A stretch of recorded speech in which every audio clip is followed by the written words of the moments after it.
Following morning, Jill just finished off a lovely bacon and egg breakfast, and so did I. And just enjoying a coffee before we wash up, pack up, and head to our next destination, which I think from memory is called Forest Den National Park. And interestingly enough, it's on the banks of the Torrens River, which is exactly where we are right now. We're actually in the bed of the Torrens River, I guess. And the sun coming up on this rock is amazing.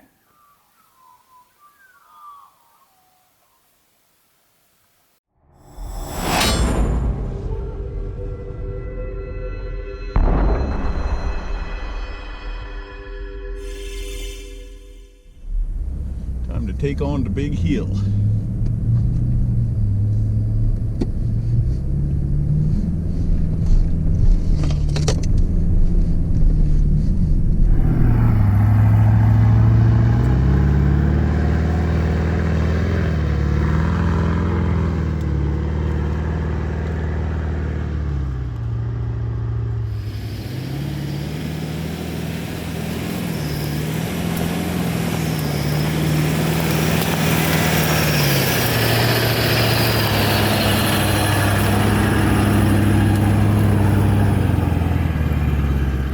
We'll video Jill coming up the hill. Go, Jill, go! Go, Jill, go! Now I have 30 feet. Put in your hip locks. My thong locks. There we go. Heading out of the Torrens Creek track now, and it's times like this you're glad you got some paint protection. And I've got the rhino hide on the car, which is a good thing. Otherwise I'd be polishing out some bush pinstripes when we get back. Still on our Torrens Creek track heading out. I broke down and dropped the tire pressures this morning, and it's so much more of a pleasant ride. So moral of the story, don't be lazy like me. Get out and drop them. Heading back out the way we came in, we followed the Torrens Creek track to the main road. Along the way we stopped at Big Swamp, as marked with the first flag on this map. We're at Big Swamp.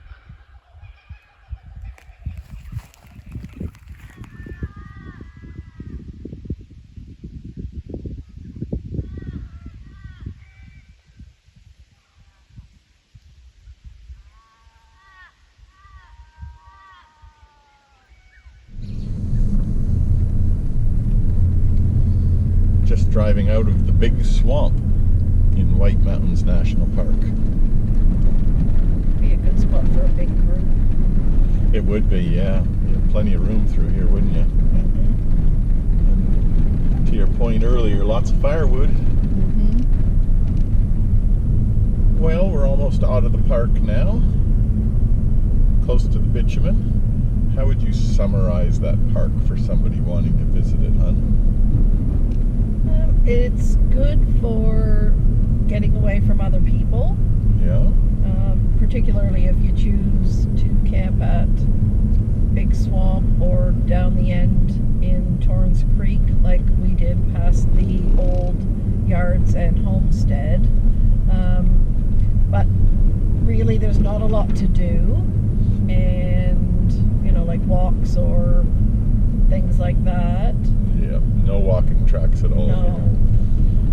So I guess to summarize, this is a park to come if you enjoy a little bit of four-wheel driving, if you enjoy your own company and your own time and bush camping. But if you're looking for massive visual attractions Or things to do, this probably isn't for you. No. There's Jill getting a photo of a very unusual sign with a couple of place names on it. We're heading south on the main road between Torrens Creek and Aramac towards Forest Glen National Park. That's going to be our next stop. Driving south to Forest Den National Park, we came across another park that we did not know about called Moorinya National Park. As we really didn't have a schedule to keep, we decided to drive into the park and check it out. We were very glad we did. Have a look at this. We're in Moorinya National Park looking for a little picnic area. And we're just crossing this creek and we're going to find a little picnic area. We're just exploring. We are just... There wasn't even a sign out on the road. No, there wasn't. It's like a station they've bought back recently. And you can see the old buildings at the station up there. Oh, there's full water in the creek here. Yeah. But yeah, over to your right there, there's the old station. And it's like they haven't provided any facilities or anything. It's just like allowing the land to regenerate. This is the camp area in Moorinya National Park. That's actually a designated camp area. They've got designated sites. There's a drop toilet. And this is the Shearing shed. And this campsite's called the Shearing Shed Campsite. This is the inside of the Shearing shed. Sure. Lee, surely you can't be serious. This is awesome. It is. Humble and Sons. This must be the, I don't know anything about shearing or wool, but that looks like a baler to me. Looks like it would compress the wool and put it into cubes. Again, I know stuff all about shearing, but I have seen videos. That looks like a sorting table where they threw the fleece up on. What's this? Boss man's office, maybe? Oh, cool. Old tools and bottles and implements. Small gear sets. That must be for the clippers. Those are clipper blades. There's a shear itself.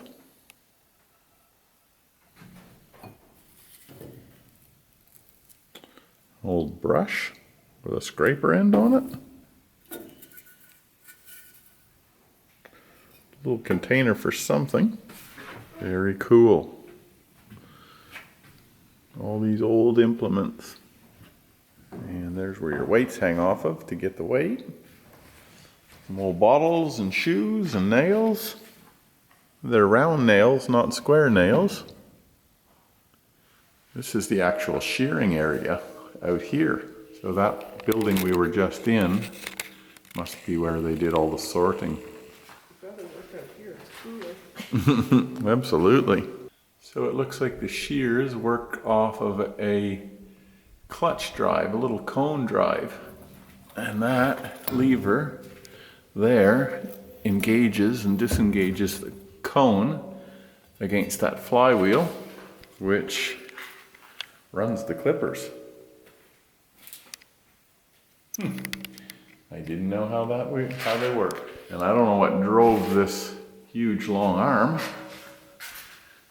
Generator? A motor of some description, steam, diesel, I'm not sure. All the mud swallows have built their nests on the top of the shearing shed. This was obviously the motor room. Just judging by the smell, the lingering smell in here, I'd say this was a diesel motor. And it was bolted down to that plinth. And a belt ran from the motor and the plinth all the way up to that pulley. And that pulley drove all of the shearing pins or stations.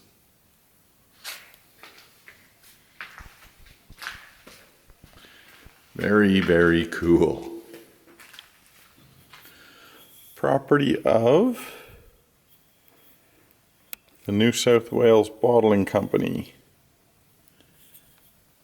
1944. That one's 1944 as well, as is that one, as is that one. So there we go, we got a date. It was in operation in 44. So the little beasties come in here. It's through this chute. The shearer does their thing and then chucks them across the way into these pens. And then where they go from there, anybody's guess. This is the shearer's quarters, according to the map that we saw on the way in. Let's have a look at what you can expect if you're a shearer. Awesome. Corrugated iron, 4 walls, and a spring bed, and a window. Oh, this guy's got the deluxe model. He's got a table. This one is the shearer's ablution block. Do we want to go in there? I'm just pointing the camera down there because you can't actually see over the top, but I do see a shower rose. This last hut is the overseer's, the shearer's overseer's hut. So this is boss man's house. Hey guy. Let's see what boss man's got. Boss man's got a window. He's got some bottles. Ooh, he's a desk. A very studious boss man. An esky, of course. So that's it. I don't know when this station last operated. Maybe it was on that information bulletin sign. We'll have a look at that. But pretty cool. It's about a 5-kilometer drive back in here from the main road. And it's worth it. I'd do it. And that's the river just over there. This is our little picnic spot at Shirley's shearing shed. And the river just adjacent to the shed has actually got some water in it. I'm not sure when it's last rained, but there you go. And happened across an old junkyard. I love old wrecks. And I'm not sure what they are. Let's have a look. This guy here is an old International AR-148. This guy here I'm not familiar with. Judging by the size of that rear diff though, it was a ute of some description. This guy here I'm not sure of the make or the vintage. I put it at late 40s, early 50s.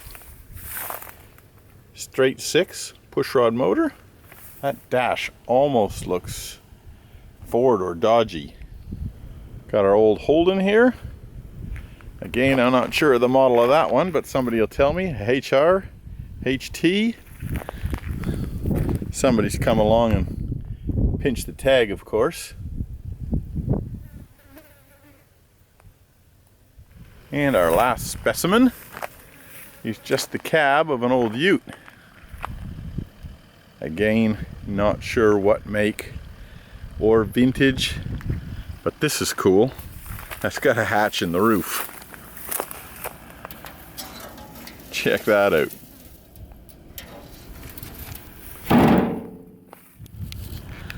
Very, very cool. I love old junkyards like this. Oh, and somebody parked a cruiser in the junkyard too. We're on the track now into Forest Den National Park, which is where we're going to spend the evening. Or we think we are anyway. If we could find something. And we can find something. There's no designated camp spots marked anywhere.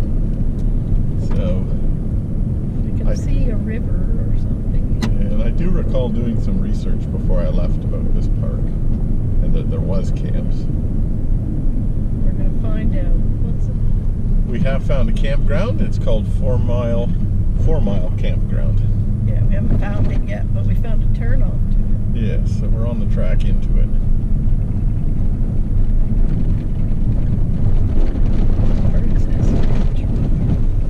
Maybe it'll be 4 miles down this track. Okay, this is coming into the 4 Mile campsite at Forest Den National Park. There's no facilities at all here. You have to be completely self-sufficient, but very pretty in its own way.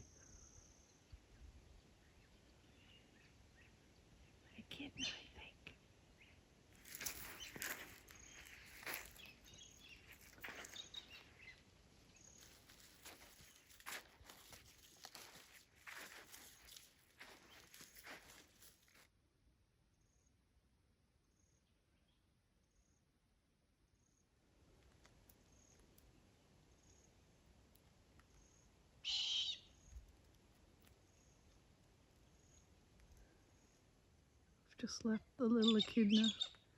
I'm heading back down the riverbed toward our camp area.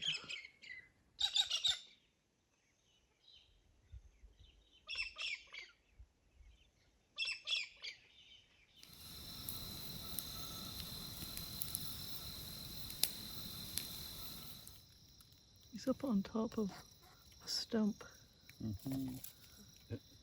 He's gone into this hollow log. He could sleep in there and stay in there and no one would even know he was in there. Very cute.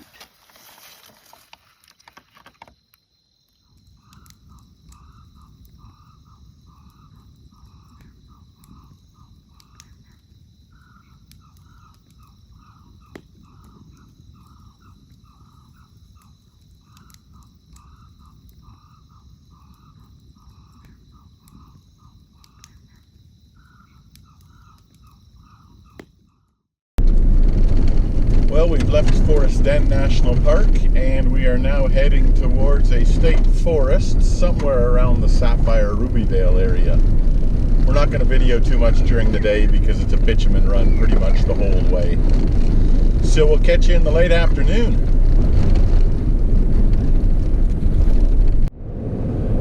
Just past Bowen Downs Station, we're about 70k north of Aramac.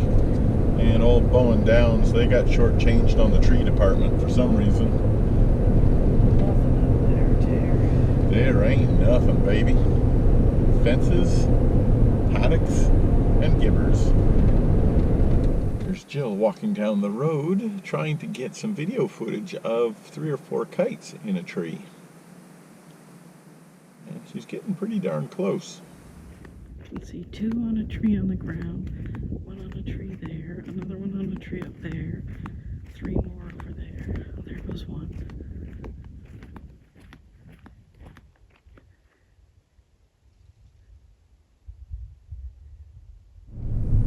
You believe it?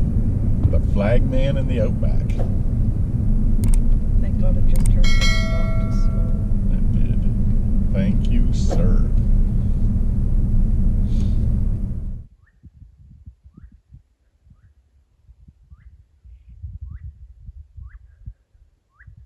Seen really nice fencing and wondered what they were trying to keep out. And it's definitely dogs. Along the edge of the dog fence. See dog tracks everywhere. They're trying to get in at the end of the dog fence. So the Bush. Well, we're about 100 kilometers west of Emerald, and we took a bush track into the Zamia State Forest, and it's a bust. The track is very much overgrown, and there's just no campsites along it. This is the best part of it. This is on private property. Yeah, you got to cross over private land to get into it, so we can't actually camp here.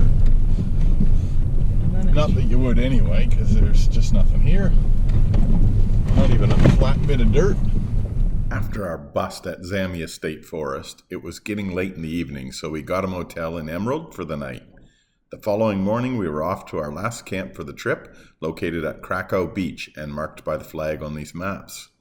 We have camped here before, and it's easy to see why we have returned. It has a very unique and almost prehistoric feel about it.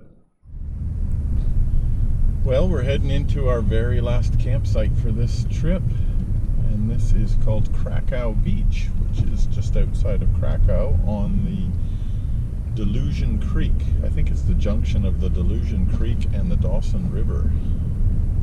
And this is the campsite I think Jill and I have selected. It is. Right under the Livistonia palms, nice and open and flat.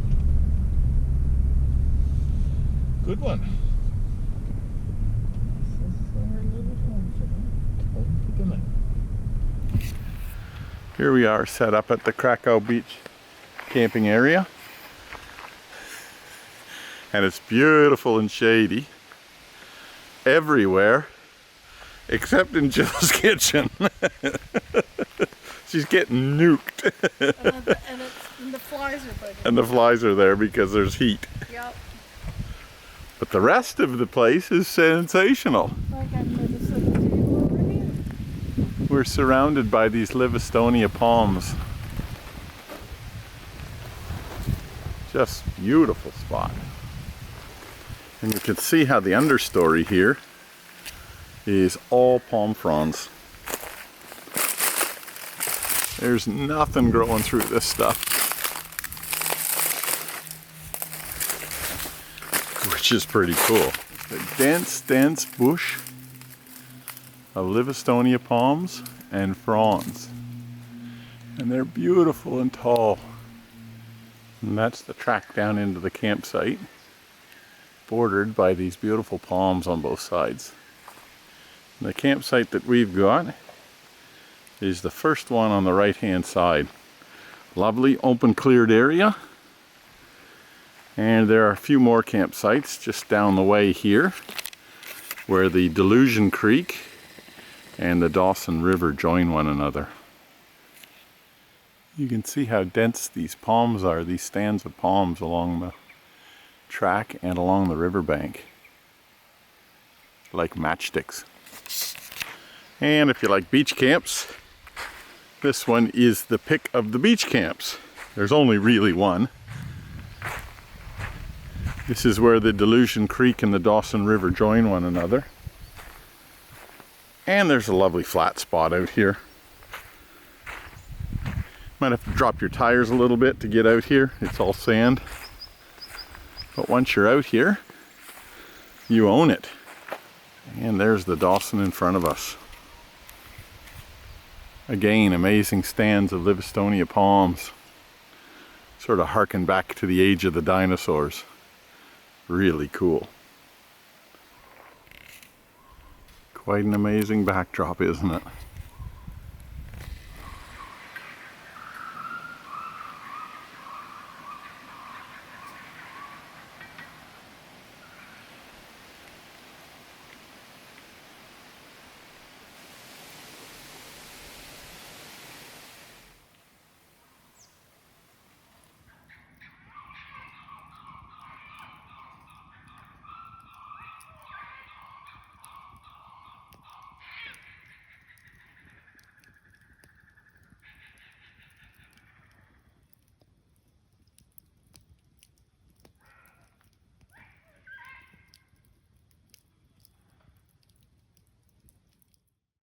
Well, here we are on our final morning with our final coffee and our final campfire. Sad. On our way home. It's been an absolute epic adventure. Thank you for enjoying it and sharing it with me, Jill. It's been amazing. Thank you. Thank you guys for watching. We do have one more stop, and that's going to be at a sleepy, ghosty town called Krakow, which you will find very, very interesting. After that, it's a bitumen run all the way home. So let's move on to Krakow, and we'll catch you guys in the next adventure. Thanks for watching. See you later. See you later, Cracow Beach. And we're now in the town of Krakow. And it's just got the coolest sort of vibe to it.